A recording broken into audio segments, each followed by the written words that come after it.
நல்லா டேஸ்ட்டான சில்லி பரோட்டா செய்யலாமா? வாங்க. சூப்பராக ரெடி ஆயிடுச்சு பாருங்கள். சோம்பு அரை ஸ்பூன், கொத்து கருவேப்பிலை, ஒரே ஒரு பச்சை மிளகாய், 2 பெரிய வெங்காயம். ஃபுல்லாக வதங்கக்கூடாது. இதில் அரை ஸ்பூன் இஞ்சி பூண்டு போட்டுக்கோங்க. 2 தக்காளி. இதுலேயே நான் அரை குடை மிளகா தான் சேர்க்குறேன். கொஞ்சமாக உப்பு சேர்த்துக்கோங்க.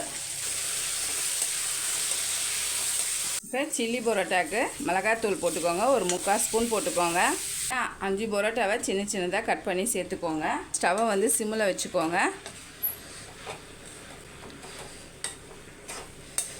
2 பச்சை மிளகாய் போட்டு மிக்ஸ் பண்ணிவிட்டு ஒரு 5 நிமிஷம் சிம்மில் வச்சு மூடிடுங்க. ஏன்னா ஒரு அரை ஸ்பூன் கரம் மசாலா போட்டு மிக்ஸ் பண்ணியிருக்கேன். லாஸ்ட்டாக போட்டு